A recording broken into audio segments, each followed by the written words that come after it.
welcome to the deep dive. Make sure to like and subscribe right now so you don't miss any of our explorations into the world's most fascinating, complex, and impactful sources. Yeah, Today, we are stepping into some highly controversial territory. we really are. Yeah, we are embarking on an exclusive, ultra-long, and incredibly incisive review of an explosive 2025 ebook. Whether you're someone trying to map the shifting tectonic plates of our modern cultural landscape, or you're an active part of the men's rights and manosphere communities, this is an exploration you simply cannot afford to miss. Absolutely. I want to put this out there right at the top. If the ideas we unpack today hook your interest, you should immediately head over to Amazon Kindle or Google Play Books to buy this book for yourself so you can explore the full, unfiltered text alongside us. That is exactly right. So the source text we are dissecting today is titled Leftist Wolf Whistles: Bad Faith Arguments, Mott and Bally Policies, Framing Tricks, and Epistemic Evil. And it's written by Conrad Riker. But before we dive into the dense substance of Riker's arguments, we need to issue a very clear, very firm, and mandatory neutrality disclaimer. Yeah, that's crucial here. Right. This book contains highly politically charged content. It's provocative by its very design. Right. So we want to explicitly state to you, the listener, that as hosts, we are taking absolutely no sides today. We are not endorsing the viewpoints, the politics, or the conclusions found in this text. Not at all. We are acting strictly as your impartial guides. Exactly. Our sole mission is to purely convey the ideas contained in the source material so that you can understand the author's underlying thesis. And that thesis is massive. It's an exploration of the history of how our institutions allegedly function before being, and these are entirely the author's words captured by feminists and Marxists. Right. So we are here to read the map, not to tell you whether or not you should actually move to the territory. To do that, we're going to navigate this dense piece of work by looking at the overarching system Riker describes, which he calls the matrix or the gynocracy. The gynocracy. And then we'll examine how he believes that system operates in the real world. We'll look at the specific institutional battlegrounds he highlights, like modern dating, family courts, the education system, and the corporate workplace. Mm-hmm. And finally, we'll unpack his proposed solution for men, a concept he calls the alpha reclamation. So let's start with the foundation. In the preface, Riker speaks directly to his male readers, and he immediately flips the script on how men are usually spoken to in mainstream discourse. He really does. He tells them they aren't broken, they aren't toxic, and they aren't lacking emotional intelligence. He claims the system itself is designed to drain their time, money, and purpose. So how exactly does he frame this overarching system? Well, the book immediately reframes the modern male experience by introducing the concept of psychological disarmament. Riker argues that for decades, the mainstream narrative, whether you are looking at modern therapy, the education system, or media representation, has largely suggested that men are inherently flawed. Right, like they need to be fixed. Exactly. The prevailing idea is that traditional masculinity is something to be fixed or cured, and that men need to adapt to a standard that is much more emotionally vulnerable and communicative. Riker completely rejects this. He asserts that this constant demand for men to change their fundamental nature is actually a form of psychological warfare. Wow, warfare. That's a strong word. According to the text, men are being actively conditioned to apologize for their natural biological instincts. The instinct to lead, to build, to compete, and to protect. He argues that this isn't societal progress. It's a deliberate tactic to weaken men before they even realize they are in a conflict. Psychological disarmament. It's a striking phrase. It implies a coordinated effort. Yeah. But how does a society actually accomplish that on a massive scale? Well, he points to language. The book points to how seemingly positive concepts like equality are weaponized to achieve this disarmament. He uses a very specific rhetorical concept to explain how this happens, calling it the Mott and Bally tactic. I know this is a logical fallacy, but can you explain to the listener exactly how Riker applies the Mott and Bally concept to modern gender politics? Yeah, sure. So to understand the Mott and Bally, you have to picture a medieval castle. The moat is the highly defensible, safe inner keep built up on a hill. The Bally is the highly desirable, fertile land down below where all the actual wealth and resources are, but, and this is key, it is incredibly vulnerable to attack. Okay, I'm picturing it. In the context of an argument, someone will make a very radical, controversial claim. That is the Bally. In Riker's framework, the Bally is the push for systemic female supremacy, the deliberate penalizing of men in institutions, and the dismantling of male-only spaces. It's a radical agenda that most people would naturally push back against. Okay, so they are out in the vulnerable Bally pushing this radical agenda. What happens when someone challenges them? The moment they are challenged, the activist immediately retreats to the moat, which is the highly defensible, universally accepted claim. They'll retreat and say, "What do you mean? We don't want supremacy, we just want equality. Don't you believe men and women should be equal?" I see. Right. Because equality is a universally respected and defensible concept, the person who made the challenge is suddenly made to look like a bigot or reactionary. But here's the trick. As soon as the challenger backs off, the activist leaves the safe moat and goes right back down into the bailey to continue advancing the radical agenda. And he says this is happening everywhere. Riker asserts that this exact tactic is how our modern institutions were quietly captured. Whenever men complained about biased family courts or anti-male school curriculums or discriminatory HR policies, they were met with the mode of, "Oh, we're just pursuing equality." But the Bailey, the actual institutional bias being installed, was continually reinforced behind the scenes. Let me make sure I'm tracking the logic here. He's saying that the language of equality is essentially a Trojan horse. And because of this, he argues we need to completely abandon the word patriarchy. Yes, completely discard it. He says a system that favors men hasn't existed in decades, which is a massive departure from mainstream sociology. Instead, he introduces this term, gynocracy. How does he define that? And what is the underlying foundation for it? Because he grounds this really heavily in evolutionary biology, doesn't he? Yes, the evolutionary biology argument is the absolute bedrock of his thesis. Riker defines the gynocracy as rule by sentiment, emotion, and female privilege. He argues that this is the actual operating system governing our modern institutions. He posits that you simply cannot socialize away millions of years of evolutionary wiring. Which makes sense from a purely biological standpoint. Right. According to the text, men are biologically driven toward hierarchy, competition, risk-taking, and physical provision. Women, conversely, have entirely different biological imperatives centered around different survival strategies. Riker's core argument is that the gynocracy attempts to operate as if these biological realities do not exist. It just ignores them. It ignores them, it passes laws, and creates corporate policies that treat human nature as a blank slate, assuming people can be endlessly molded by HR departments and sensitivity training. So when men inevitably fail to conform to a system that ignores their biology, what happens? That is exactly when the gynocracy labels them toxic or defective. Riker uses the famous red pill metaphor here, but he treats it as a literal awakening, not just an internet buzzword. He's asking the reader to wake up and realize that the profound discomfort, the anxiety, or the alienation they feel in modern society isn't because there was something fundamentally wrong with them. It's the system. It's because they are living in a system that was explicitly designed to suppress their fundamental nature. He frames this realization as a revolution of awareness. Revolution of awareness. Okay. If this overarching gynocracy is the operating system, how does it manifest in the real world? Let's transition into how he views specific institutions, starting with modern dating, marriage, and the family courts. This section is intense. Riker's assessment here is brutal. He refers to modern marriage as plantation economics, where the husband is essentially liquidated as an asset. But before we get to the courts, let's look at how people even end up married today. The book describes the modern dating market as a Ponzi scheme. That's a heavy financial accusation to level at romance. How does the text justify that comparison? To understand the Ponzi scheme analogy, you have to look at how Riker connects evolutionary psychology to modern technology, specifically dating apps. Relying on cross-cultural evolutionary research, he asserts that men and women have entirely different timelines for peak desirability. The data he cites suggests that women hit their peak desirability very early, typically in their early to mid-20s. Men, on the other hand, generally do not hit their peak until their late 30s or early 40s, and only after they have acquired resources, status, and stability. Okay, so the timelines are staggered.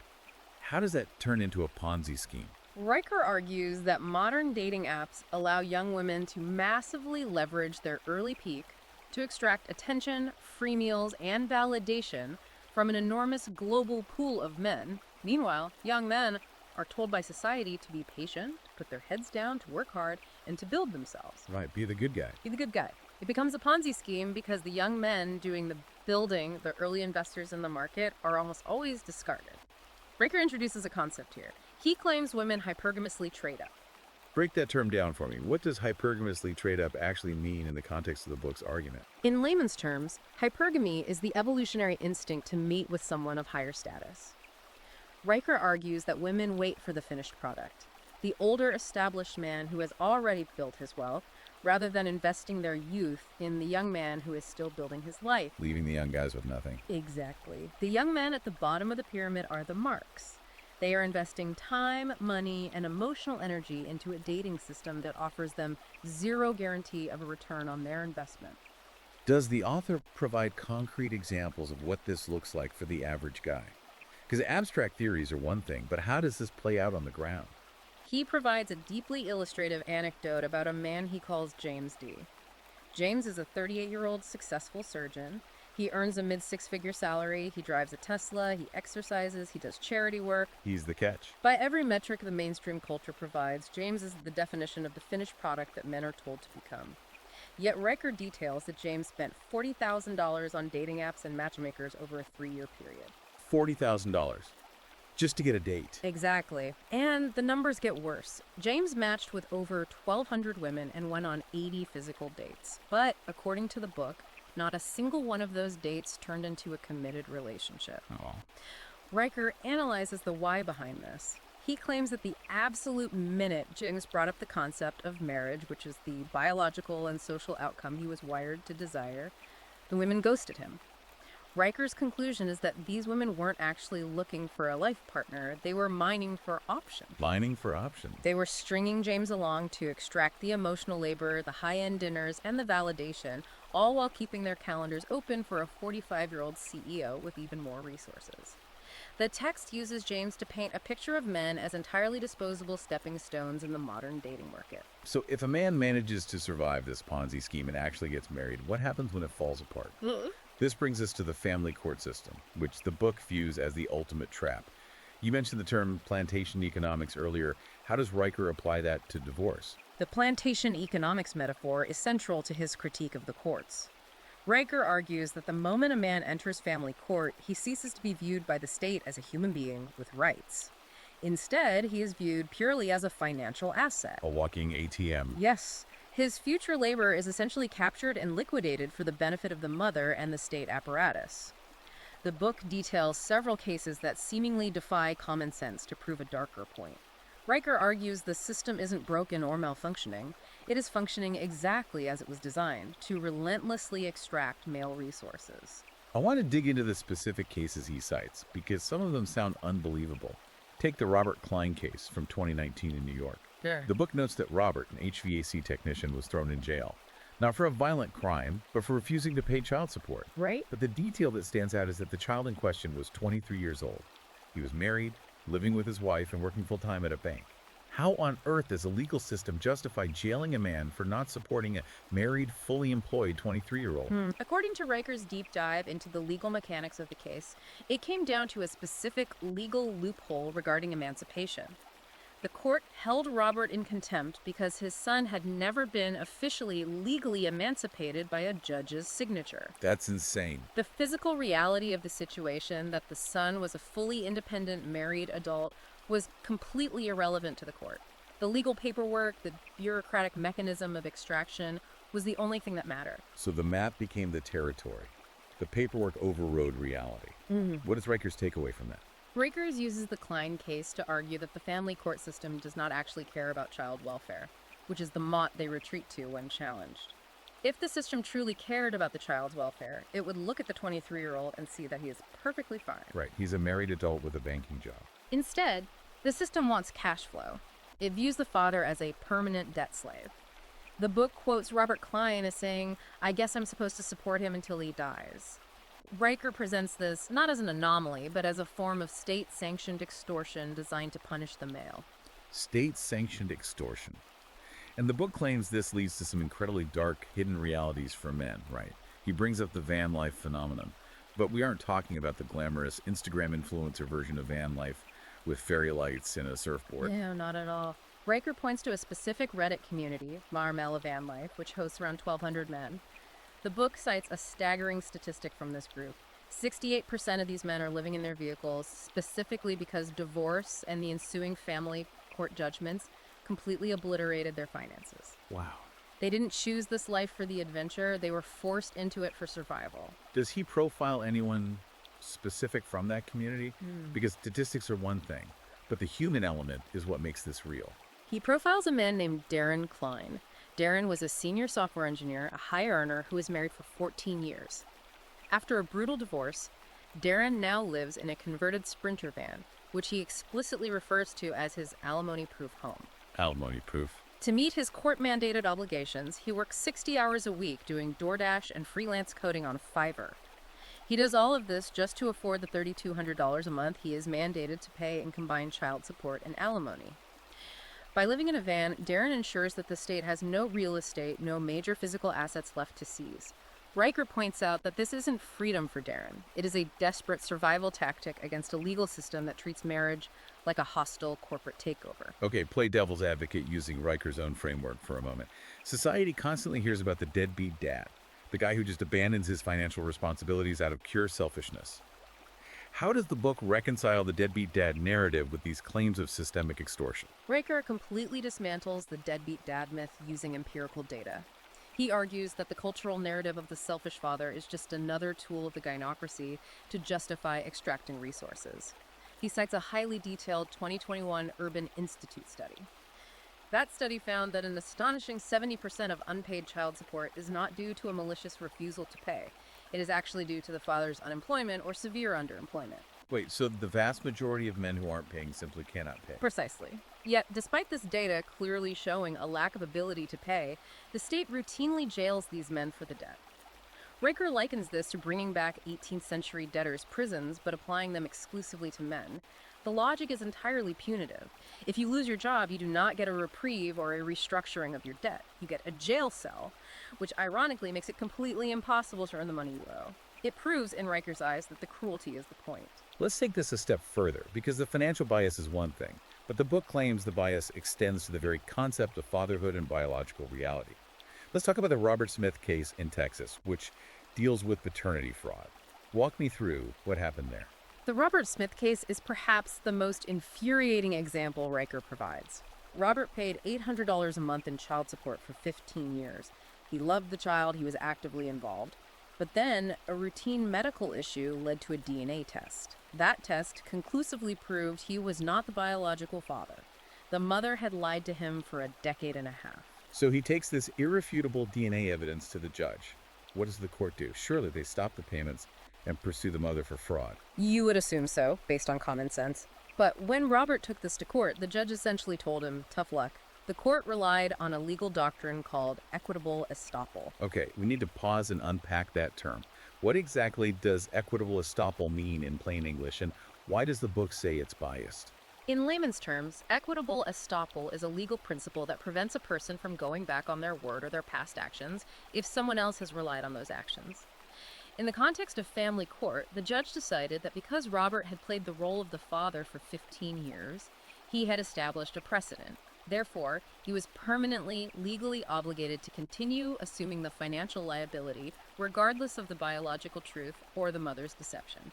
But wouldn't the court argue that this is about maintaining stability for the child? That breaking that bond would be traumatizing? That is exactly the mot the court retreats to. But Riker argues that this exposes the ultimate hypocrisy of the system. The legal system will protect a woman's lie to guarantee that the man's financial resources remain accessible to her.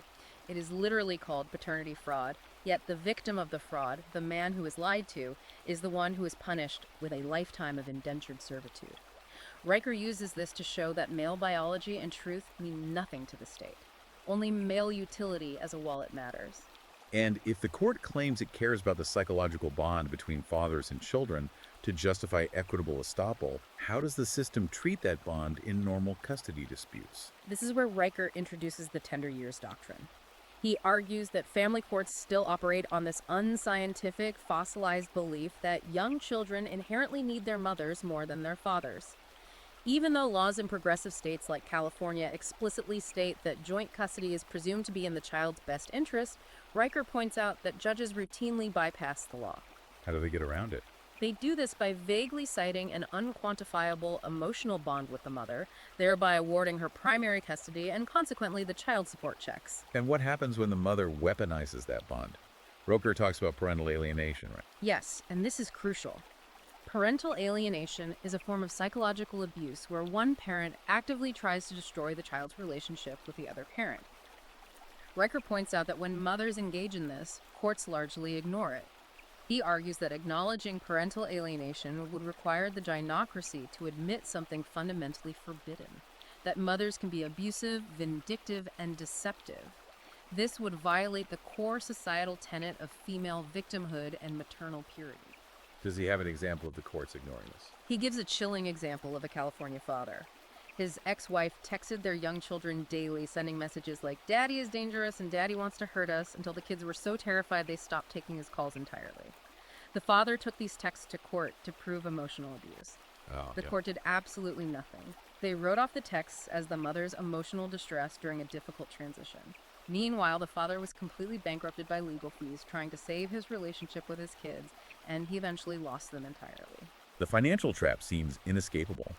He even mentions a law in New Jersey that allows courts to retroactively garnish up to 60% of a man's income going back to the child's birth, even if the man never knew he was a father.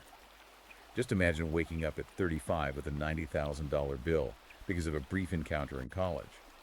Riker is painting a picture of a legal system that isn't a neutral arbiter of justice, but a highly tuned machine designed to transfer wealth from men to women, enforced by the threat of violence and incarceration.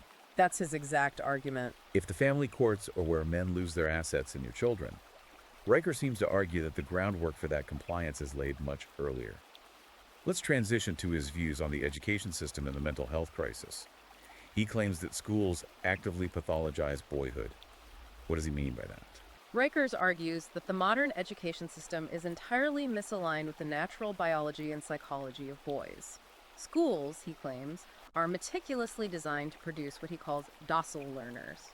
A docile learner is a child who sits still, colors inside the lines, listens quietly without interrupting, and strictly conforms to the group dynamic. And based on the evolutionary framework we discussed earlier, boys don't fit that mold. Exactly.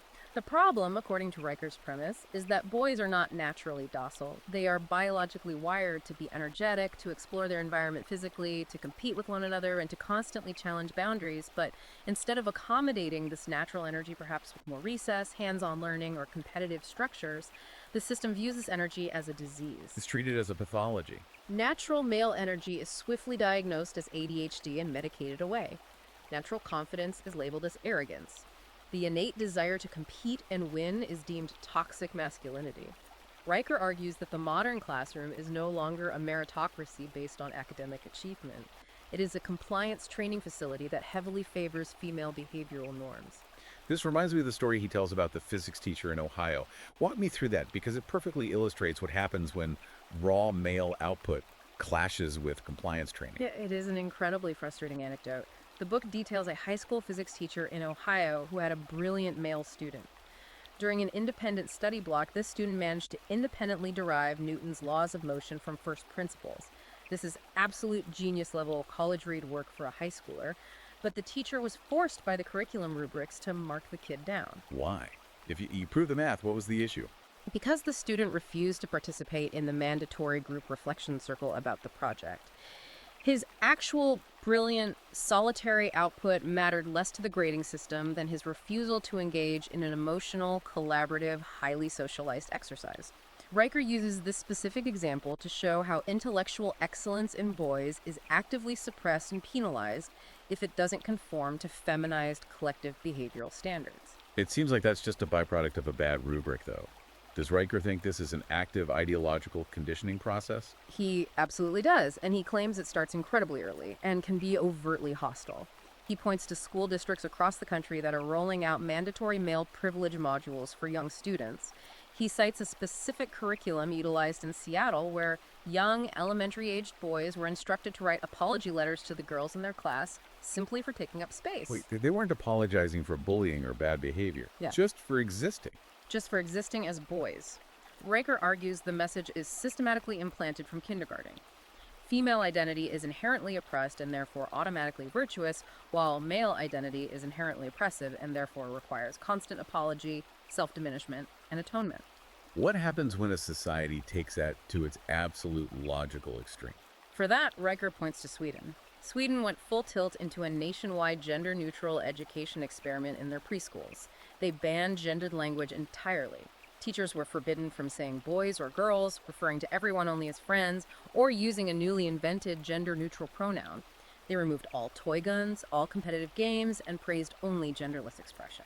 And what was the result of trying to engineer gender out of children? According to the data Riker cites, it was a disaster for the boys. Boys' literacy scores in those specific schools plummeted by 18% in just a 5-year window. Riker's commentary on this is sharp. He writes, "When nature fights back, ideology loses. You can't raise warriors on lullabies and then wonder why they won't fight." That's quite a quote. And the macro results of this system across the West are chilling. He cites statistics showing that women now earn 58% of all college degrees, while men make up only 43% of college graduates. The education system isn't just failing boys by accident.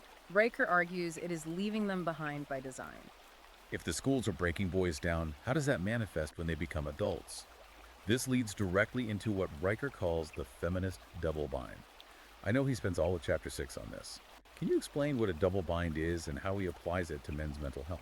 A double bind is a psychological concept where a person is given two conflicting demands, making success or obedience impossible. Whatever choice you make, you are punished. Society, Riker argues, places men in a lethal double bind. On one hand, society demands that men be killers for the state when necessary.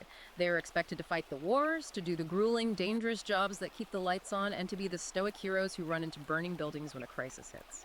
Civilization relies entirely on male aggression, physical strength, and self-sacrifice for its very survival. That's the historical role. What is the conflicting demand? The second part of the bind is that, in everyday peaceful life, society aggressively punishes those exact same traits.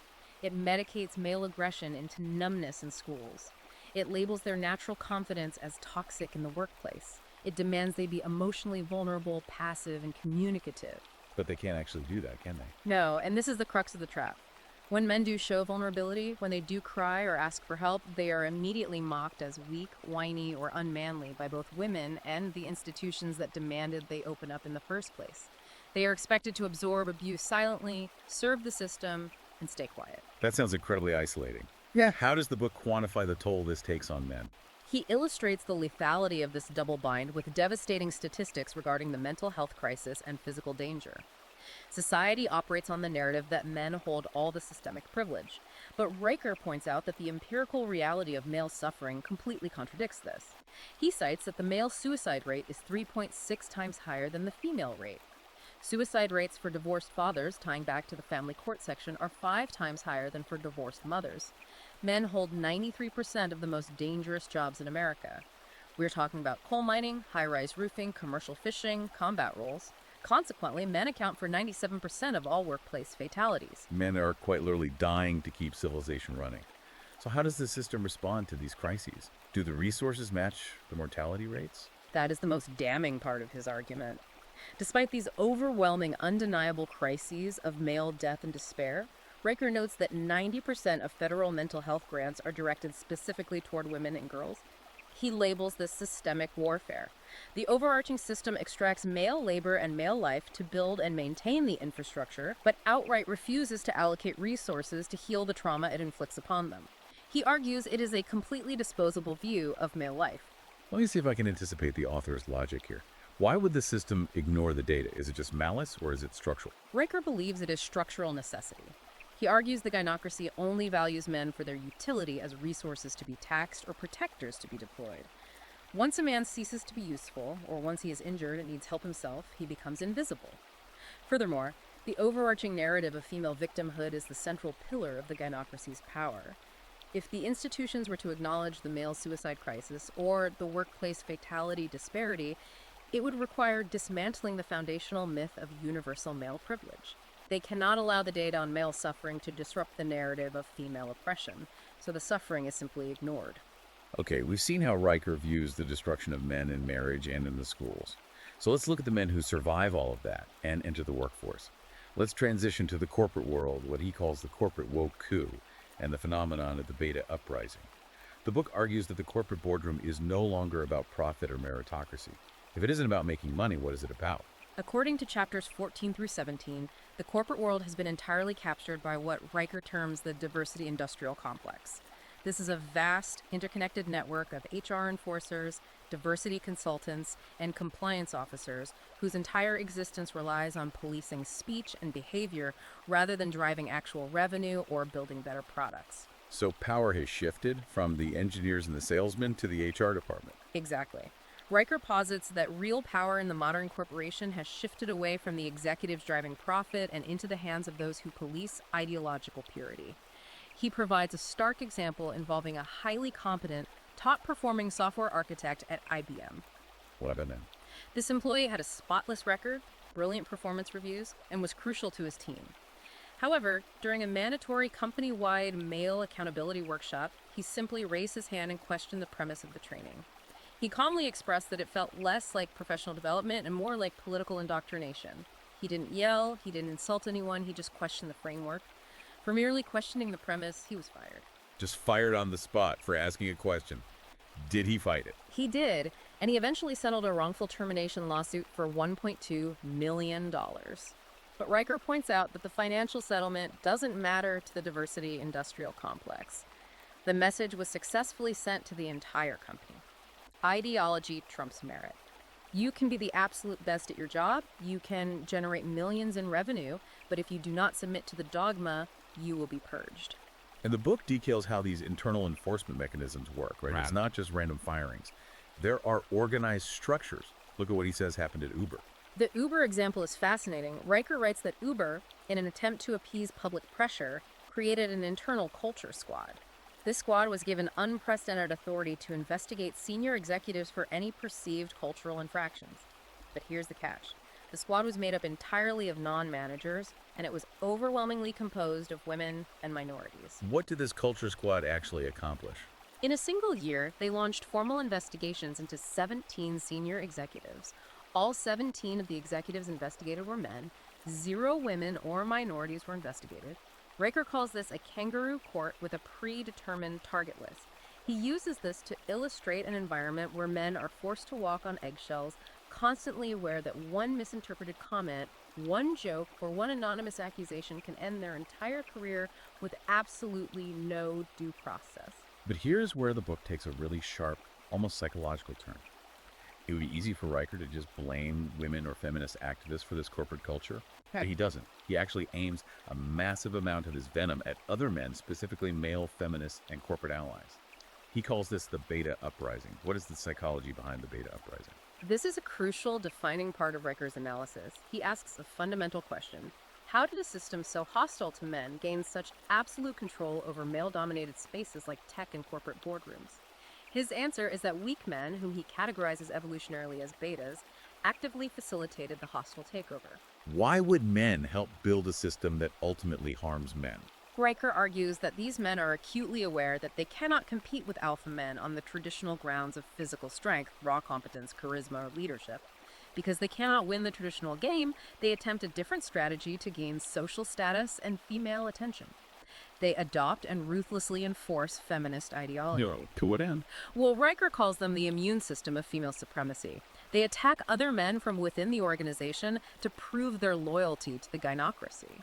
Their psychological motivation is the belief that by loudly denouncing toxic masculinity and signaling their virtue, they will be rewarded with sex, romance, and respect from women. Okay, play devil's advocate again. If these beta men are doing this to get a romantic return on investment, does it actually work?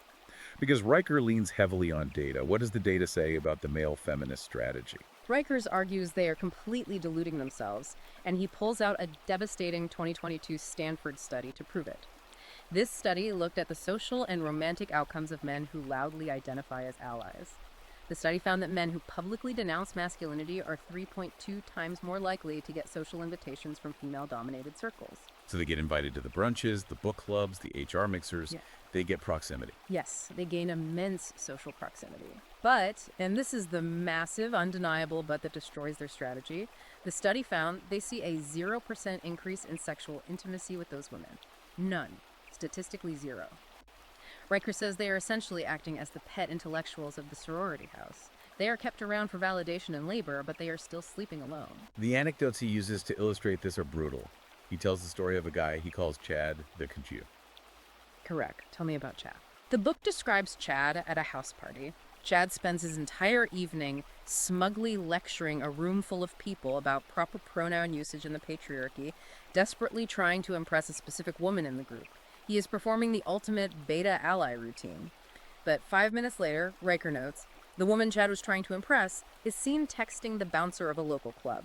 A quiet, heavily tattooed, muscular guy who hadn't spoken a single word of politics all night. She leaves the party with the bouncer. What is Riker's evolutionary analysis of that interaction? Riker's analysis is that women do not actually reward public moralizing, or what he calls beta values. Evolutionarily, they reward quiet confidence, physical presence, and competence. They are biologically attracted to the man who is indifferent to the ideological rules, not the neurotic man who enforces them. He also mentions a Reddit moderator, you beta savior 23. That story is just sad. It is. This moderator ran a massive men's rights forum, but he ran it specifically to ban anyone who actually supported men. He thought he was being a revolutionary feminist ally, shielding women from toxic masculinity on the internet. He threw a birthday party for himself and invited all the women from his supposed ideological circle that he had been protecting. Did anyone show up? Not a single woman showed up. The only people who came were his mom, his roommate, and a teaching assistant who was just dropping by to pick up a book. It perfectly illustrates the zero return on investment for the beta male. So, if we apply this back to the corporate world, if women aren't actually attracted to these male allies and they don't respect them, why do they keep them around in HR departments and diversity committees? Why give them power? Riker introduces a brilliant distinction here. He argues that women want beta labor, not beta values. In the corporate environment, the gynocracy needs its ideological rules enforced. But women, generally speaking, do not want to do the dirty, highly confrontational, aggressive work of policing speech and firing people themselves. It goes against their desire for social harmony. So they utilize the desperate beta males to do the aggressive moral policing for them. The betas are the attack dogs. Exactly. The betas act as virtue shields. When the inevitable backlash comes against these oppressive anti-merit policies, when lawsuits are filed or the company loses millions, it's the beta male HR manager who takes the hit and gets fired. Meanwhile, the overarching structure of the gynocracy remains completely intact and shielded from blame. Riker concludes that these betas trade their dignity and betray their own gender for crumbs of attention, and ultimately, they learn they are just as disposable as any other man in the system. Wow. It is a bleak, ruthless, incredibly cynical view of both corporate dynamics and intersexual relations. If we accept the author's premise, the system is rigged from top to bottom. The dating market is a Ponzi scheme, the courts will bankrupt you, the schools will drug you, and your male coworkers will sell you out for a pat on the head from HR. So where does that leave the listener? If the game is entirely rigged, why play? That's the million-dollar question. This brings us to the climax of the book, Section 5, the solution. Riker calls it the alpha reclamation. His message to men is very simple and incredibly radical. He says, stop asking for permission. Stop begging the system for fairness because the system is designed to exploit you. You have to start building entirely outside of it. How does he categorize the men who are actually doing this? Riker introduces a concept that serves as the foundation for his solution, the sovereignty gap. He argues that there is an accelerating, unbridgeable divide between two types of men in the modern world. On one side, you have the creators. These are men who build tangible value, who own their own labor, who operate outside of corporate structures, and who lead without asking anyone for approval. On the other side, you have the compliers. Men who follow the rules, who seek validation from the system, who wait for promotions that will never come, and who ultimately get discarded. And his argument is that being a complier is no longer a viable survival strategy. Precisely. Riker argues that the era of the complier is dead. You can no longer work hard, keep your head down in a corporate job, be a good citizen, and expect a fair shake in return. The system will bleed you dry. The only path forward for a man to retain his dignity, his sanity, and his resources is to cross the sovereignty gap and become a creator. He must learn to operate completely outside the ideological constraints and the jurisdictional reach of the gynocracy. He provides some truly incredible examples of men living this permissionless life. Let's talk about Cody Reeder. This guy is the ultimate creator in Riker's eyes. What did he do? Cody Reeder is a fascinating case study in bypassing gatekeepers. He is a guy who built a working nuclear fusion reactor in his backyard in Utah. A nuclear reactor in his backyard. Did he have a massive university grant? No. He didn't have a PhD, he didn't get grants from a university diversity committee, he didn't ask a board of ethics for approval, he just used YouTube tutorials, sourced the parts himself, and built it. Now, because he documented the process, he has a massive YouTube channel, makes six figures independently, and speaks at major energy conferences. Riker uses Cody to prove a point. Cody didn't ask the gatekeepers if he was allowed to be a genius, he just produced the results. The system couldn't stop him because he didn't rely on it. Then there is the West Texas welder. This is an entirely different kind of sovereignty.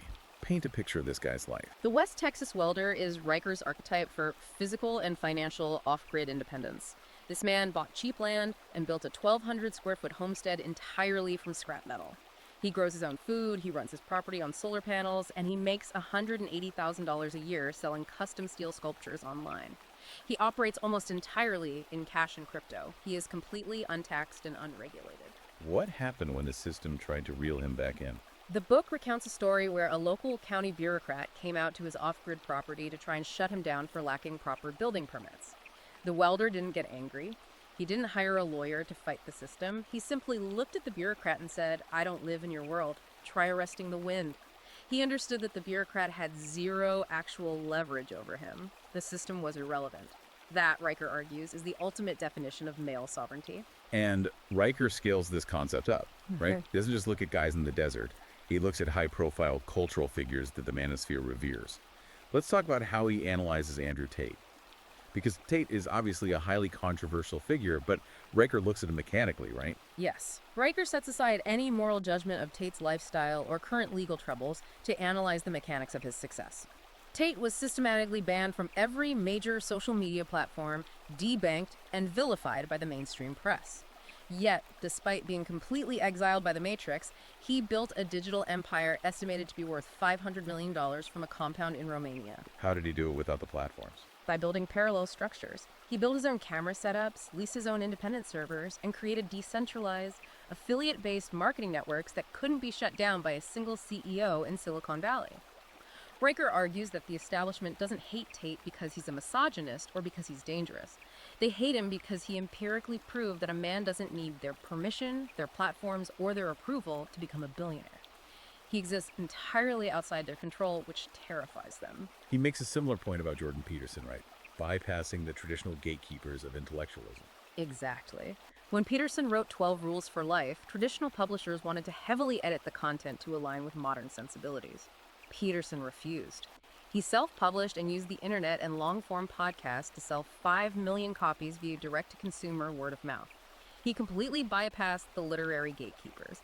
And of course, Riker points to Elon Musk, who builds literal rockets and electric cars while openly mocking and ignoring the dictates of social justice NGOs and corporate media. Riker sums this up with a brilliant line. Permission is a tax on greatness. It is the core ethos of the Alpha Reclamation. Every time you ask a boss for a raise, a government for a permit, or a cultural arbiter for approval, you are negotiating for scraps from a table you didn't build. Riker's command to men is simple. Stop negotiating. Build your own table. And he backs this command up with hard economic data, not just internet anecdotes. He cites a Kauffman Foundation report regarding entrepreneurship. What did that report find about the guys who actually succeed? The Kauffman report found that 83% of high-growth startups, meaning companies that hit over $1 million in revenue within their first 3 years, are founded by men under the age of 40 who have no formal business education. They don't have MBAs, they don't have Ivy League pedigrees, they're just men taking risks and executing aggressively outside the traditional credentialed paths. He also cites a Harvard study about financial independence.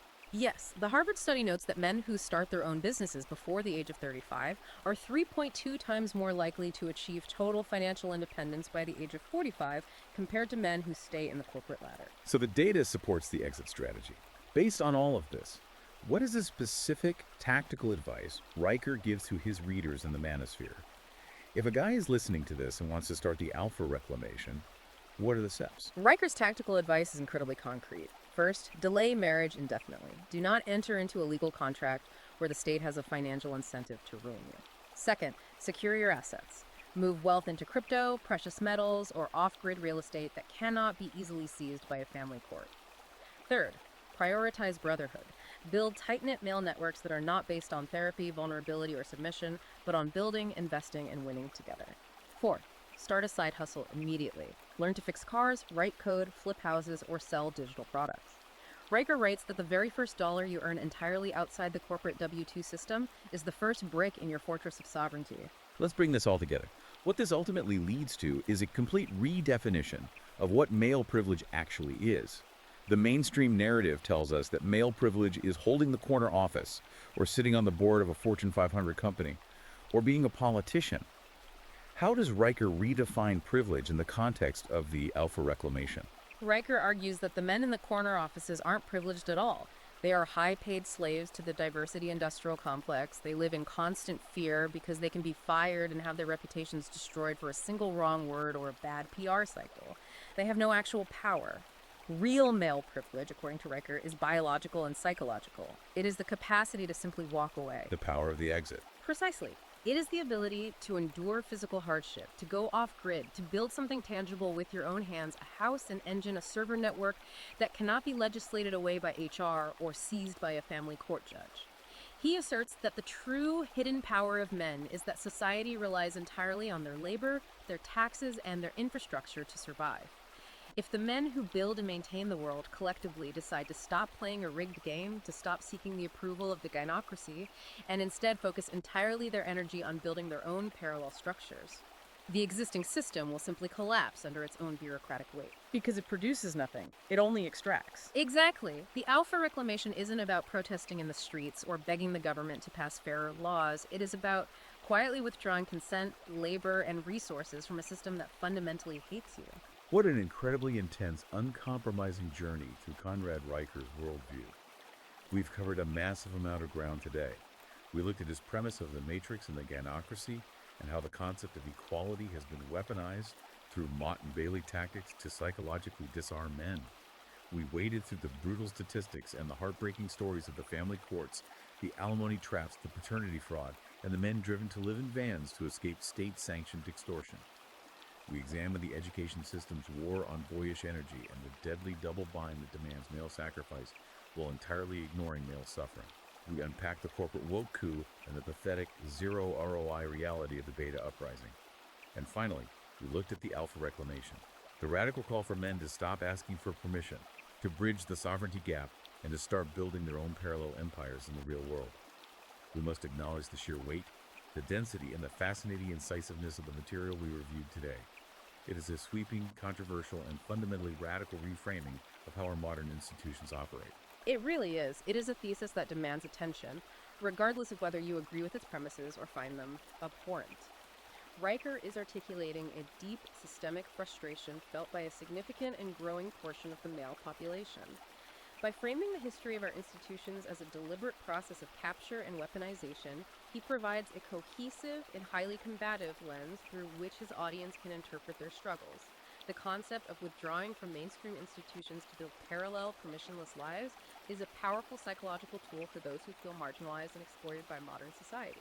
I want to tell you directly, the listener, if you found this breakdown as fascinating and thought-provoking as we did, and you want to dive into the full, uncensored manifesto for yourself, you must check out Amazon Kindle and Google Play Books right now to buy Leftist Wolf Whistles.